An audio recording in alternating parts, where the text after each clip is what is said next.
저는 오늘부터 그동안 해왔던 인물 강해를 마치고 바울 서신에 대한 이야기를 시작해 보도록 하겠습니다.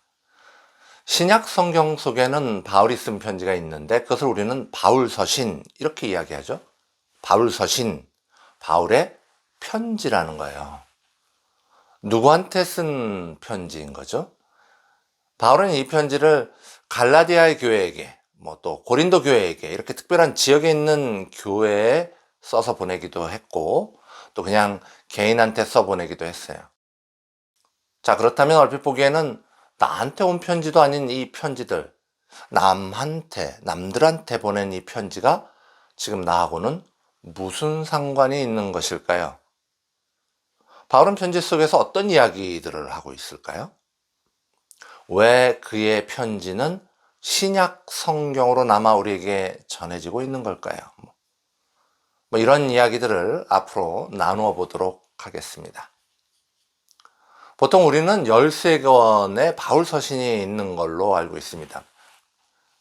구체적으로 몇 년, 몇 월, 며칠 날 써졌는지에 대한 기록이 없으니까 학자들에 따라서 바울 서신은 이때 써졌다, 아니다, 저때 써졌다 이렇게 의견들이 나누어지곤 합니다. 간단하게 말하면 언제 쓰여졌는지 정확히 모른다는 거죠.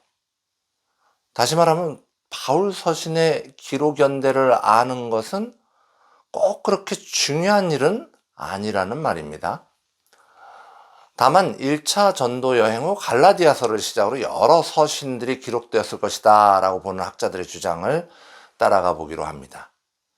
꼭 그 주장이 맞다고 이렇게 강하게 주장하기는 어렵긴 하지만 내용상으로 보아도 갈라디아서가 시작처럼 보이기 때문에 저는 갈라디아서부터 말씀을 나눠보도록 하겠습니다. 갈라디아서 1장 1절의 말씀입니다. 사람들에게서 난 것도 아니요 사람으로 말미암은 것도 아니요 오직 예수 그리스도와 그를 죽은 자 가운데서 살리신 하나님 아버지로 말미암아 사도된 바울은, 바울이 편지를 쓰면서 제일 처음 한 말이 뭡니까? 갈라디아서가 바울 서신의 첫 번째 서신이라면 총 13개나 되는 서신서의 가장 첫 번째 나오는 말은 아주 중요한 말이 되겠죠. 그렇다면 바울이 뭐라고 했습니까? 나는 사도다. 보냄을 받은 자라는 뜻의 아포스톨로스, 그러니까 사도. 이 사도는 무엇입니까? 누구입니까? 바울이 말한 나는 사도다라는 말을 이해하기 위해서 우리는 사도에 대해 좀 더 정확한 이해가 필요할 것 같아요. 먼저 사도행전 1장 21절에서 26절을 통하여 사도가 되기 위한 두 가지의 조건을 우리는 확인해 볼 수 있습니다. 사도행전 1장 21절에서 26절의 내용은 무엇일까요? 예수님은 이 공생의 기간 동안 12명의 제자를 불러 모으셨어요.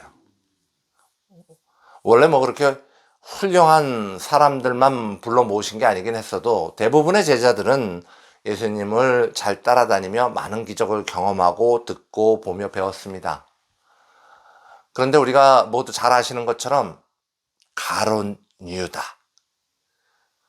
유다가 예수님을 배신하고 자신은 그 얼마 되지 않아서 자살하고 말죠. 그래서 사람 하나가 비는 거예요. 예수님이 승천하신 뒤에 제자들이 모여서 회의를 하잖아요. 야, 우리 사람 한 명 더 필요해. 유다가 빠졌잖아. 우리 사람 한 명 더 세우자. 우리와 같은 일을 할 사람 한 명 더 찾아보자. 그 과정이 사도행전에 나오고 이 과정을 통하여 마띠아가 사도로 세워집니다. 마띠아가 사도로 된 장면은 사도가 되는 기준을 알려주고 있어요. 첫 번째 조건은 예수님의 공생의 사역을 보고 또 부활하신 예수님도 봤어야 한다라는 거죠. 살아계신 예수님을 직접 보고 들은 사람이어야 한다는 말이에요. 둘째로 하나님께 직접 복음 사역자로 택함을 받은 자여야 한다는 겁니다. 그래서 제자들은 마띠아를 선출할 때 이렇게 자기들끼리 투표를 해서 뽑은 것이 아니라 제비뽑기를 했어요. 직접 예수님을 만나고 직접 하나님의 개입하심으로 선택된 사람, 이런 사람들이 사도입니다. 그렇다면 사도는 처음부터 이 제자들이 중심이 돼서 세운 겁니까? 아니죠. 누가복음 6장 12절에서 13절의 말씀이에요. 이때 예수께서 기도하시러 산으로 가사 밤이 새도록 하나님께 기도하시고 밝음에 그 제자들을 부르사 그 중에 12를 택하여 사도라 칭하셨으니, 제자들이 기준을 가지고 마띠아를 선택하여서 사도로 세우기 이전에 이미 예수님께서 자신의 제자들을 불러 사도로 세우셨다는 말입니다. 그런데 한참 동안 기독교인을 박해하던 인물 바울이 갑자기 뭐라고 하면서 나타났습니까? 예수님의 공생의 기간 동안 부르셔서 사도로 세운 것도, 예수님의 제자들이 불러서 기준에 맞게 사도로 세운 것도 아닌 한참 동안 아주 열심을 다해서 기독교를 박해하던 인물 바울, 일반적으로 알려져 있는 그 사도의 기준에는 영 미치지 못하는 것처럼 보이는 인물 바울이 뭐라고 합니까? 나는 사도다. 그리고 오늘날 우리는 바울을 뭐라고 부릅니까? 사도 바울. 사도 베드로라는 말보다 사도 바울이 더 귀에 익숙하지 않습니까?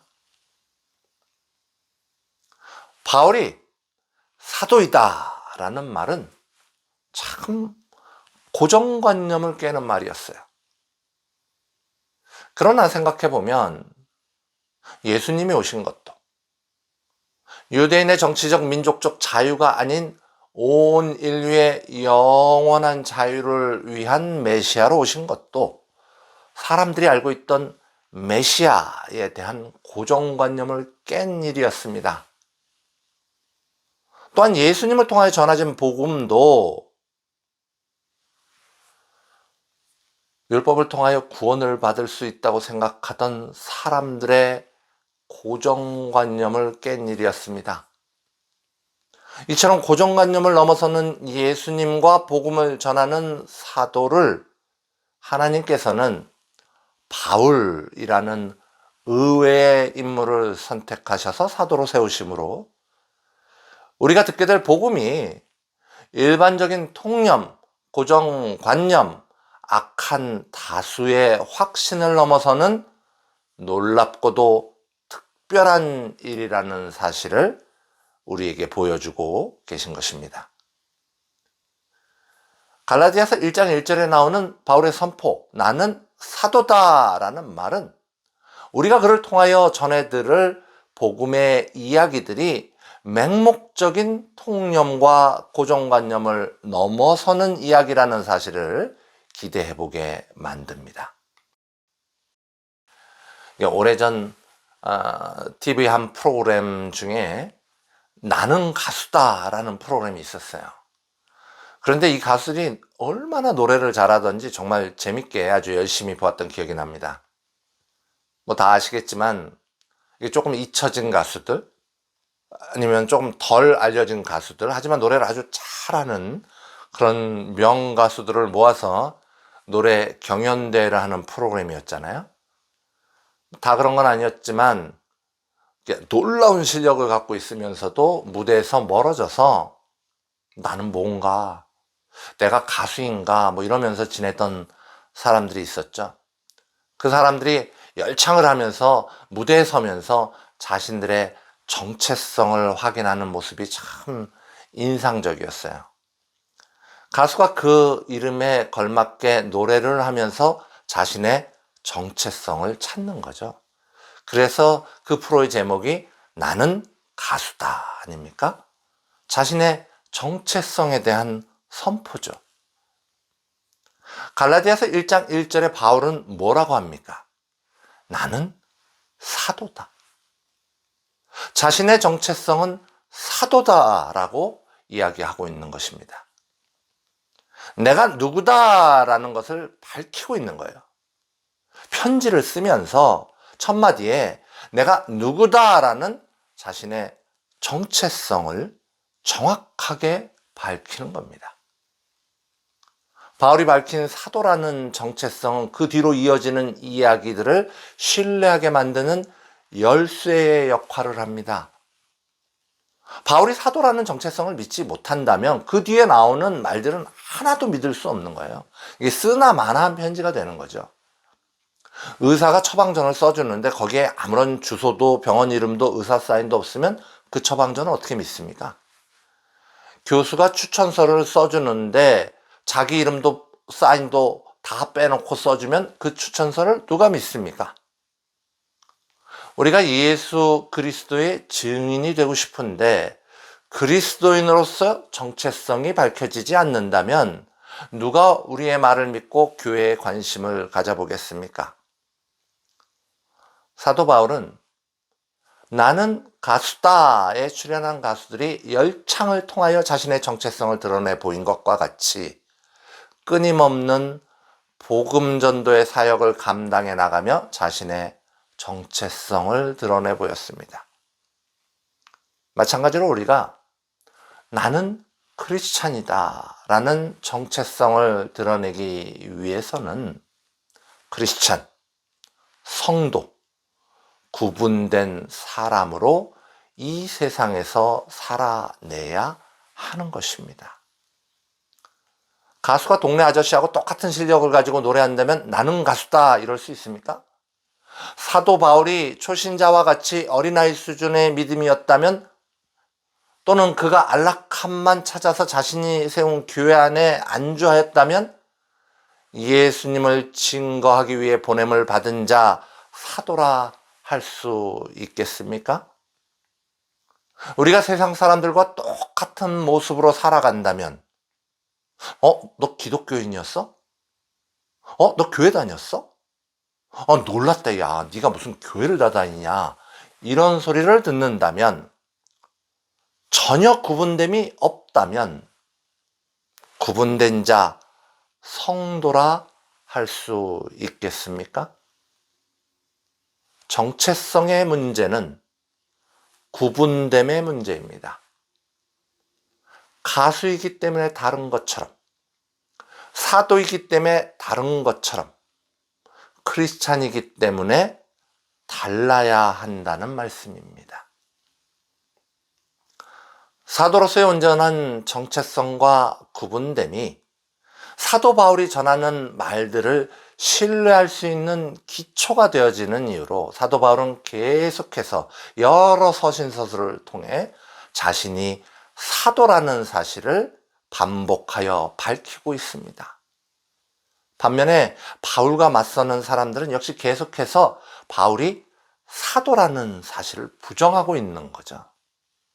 바울의 사도권이 부정되는 순간, 그의 정체성이 희미해지는 순간, 복음 전도를 위한 바울의 모든 노력은 무너져 내리는 것입니다.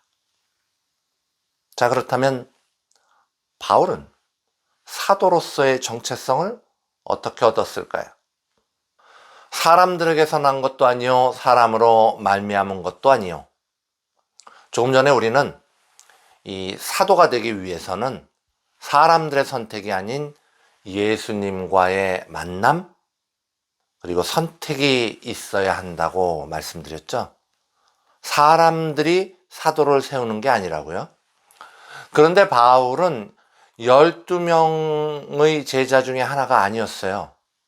그리고 마띠아처럼 하나님의 개입으로 제자들이 제비 뽑아서 선출하지도 않았어요. 그러니까 이제 사람들이 의심하는 거예요. 저 바울 사람들이 따르니까 자기가 막 사도라고 하네? 저 바울 봐? 교회 세고 다니니까 자기 혼자 사도라고 우기는 거 아니야? 그러나 우리는 사도행전 9장 3절에서 5절을 통하여 바울이 어떻게 사도로서의 정체성을 얻었는지를 알 수 있습니다. 먼저 예수님을 만납니다. 사울이 길을 가다가 다메섹에 가까이 이르더니 호련히 하늘로부터 빛이 그를 둘러 비추는지라. 땅에 엎드려져 들으며 소리가 있어 이르시되 사울아 사울아 내가 어찌하여 나를 박해하느냐 하시거늘 대답하되 주여 누구시니까? 이르시되 나는 내가 박해하는 예수라. 예수님을 만난 바울이 눈이 먼 채로 다메섹으로 가죠. 사흘 동안 보지 못하고 먹지도 마시지도 아니하며 기도하다가 누구를 만납니까? 제자 아나니아를 만나죠. 이 제자 아나니아는 환상 중에 주님의 명령을 받아 바울을 만나 안수하고 주의 말씀을 전합니다. 그러나 아나니아는 처음부터 기분 좋게 바울을 도우려고 한 게 아니었어요. 그는 이미 바울이 성도를 핍박하는 사람이라는 걸 잘 알고 있었던 거죠. 바울을 아는 성도라면 누구도 바울과 함께할 엄두도 내지 못했다는 말입니다. 그런 판국에 어떤 사람이 바울을 사도로 세웁니까? 그러나 꺼려하는 아나니에게 주께서 뭐라고 하십니까? 사도행전 9장 15절의 말씀입니다. 주께서 이르시되 가라. 이 사람은 내 이름을 이방인과 임금들과 이스라엘 자손들에게 전하기 위하여 택한 나의 그릇이라. 사람이 아닌 예수님을 만나고 주께서 선택하여 보냄을 받은 자 사도 바울. 사도 바울의 정체성은 사람으로부터 나오지 않았습니다. 또한 바울이 사도가 되는 과정은 마띠아가 사도가 되는 과정과 근본적으로 다르지 않습니다. 그러기에 바울은 오직 예수 그리스도와 그를 죽은 자 가운데 살리신 하나님 아버지로 말미암아 사도된 바울은 나는 사도다 라고 자신의 정체성을 자신 있게 선포하고 있는 것입니다. 갈라디아서 1장 2절의 말씀입니다. 함께 있는 모든 형제와 더불어 갈라디아 여러 교회들에게 자신이 사도임을 밝힌 바울은 이제 2절에서 누가 이 편지를 받는 건지 수신자들이 누구인지를 밝히고 있습니다. 2절에 나와 있는 모든 형제들은 누굴 얘기하는 거죠? 성도들을 얘기합니다. 예수 그리스도를 받아들인 자, 그들을 형제라고 부르는 거죠. 여기에 대해서 학자들의 의견은 모아집니다. 별다른 의견들이 없는 듯해요. 하지만 여기 나오는 갈라디아 여러 교회, 갈라디아 교회가 어디인가 대한 의견은 조금 나눠지고 있습니다. 프랑스 지역에는 켈트족이 있는데 이 켈트족의 일부인 고울족 사람들이 있었어요. 이 고울족 사람들이 마케도니아로 쳐들어왔다가 이 프랑스로 돌아가지 않고 좀 더 밑에 쪽으로 내려와서 소아시아, 그러니까 오늘날 터키 쪽으로 내려와 살았는데 그 사람들을 갈라디안 그렇게 불렀어요. 이 갈라디안이 사는 동네가 당연히 갈라디아죠. 그래서 그런지 이 사람들이 이 프랑스 사람들의 특성이 좀 있었다고 합니다. 사실 전 프랑스 사람들이 어떤 특성이 있는지 잘 모르긴 하지만 옛날에 있던 기록들을 보면 변덕도 좀 심하고 이렇게 화도 잘 내고 다투고 논쟁하고 이런 걸 즐겼다고 합니다. 하여간 그 지역에 바울이 전도 여행을 통해 교회를 세운 거죠. 그런데 이 갈라디아가 북갈라디아냐 남갈라디아냐 이렇게 나누어지고 있습니다. 의견들이. 그러나 보통 교회는 남쪽 갈라디아 지역에 많이 있었다고 보죠. 이 남갈라디아 지역이 비시디아, 안디옥, 이고니온, 더베, 루스트라 등등 이런 곳 아닙니까? 이런 곳에 바울이 전도 여행을 통해 교회를 세운 거예요. 근데 그 교회가 그렇게 오래된 교회가 아니다 보니까 대부분의 성도들이 초신자였던 겁니다. 그래서 좀 정리해서 이 이야기들을 해보면은, 기본적으로 살짝 다혈질에다가 논쟁하고 이렇게 따지기 좋아하고 변덕이 심한 초신자들, 이들에게 사도인 바울이 편지를 쓰고 있어요. 왜요? 문제가 있어서. 뭔가 문제가 있었어. 그러나 그 문제가 뭐든 간에 사도 바울의 바람은 무엇입니까? 갈라디아서 1장 3절의 말씀입니다. 우리 하나님 아버지와 주 예수 그리스도로부터 은혜와 평강이 있기를 원하노라. 사랑하는 성도 여러분, 우리들 사이에는 초신자도 있습니다. 우리들 사이에는 뭔가 잘못된 신앙을 가지고 있는 자도 있습니다. 그러나 그들이 아직 예수를 부인하지 않은 이유로 나의 형제라면 질타하고 미워하기보다 우리 하나님 아버지와 주 예수 그리스도로부터 은혜와 평강이 있기를 소망하여야 하지 않겠습니까? 그것이 온전한 성도의 자세일 것입니다.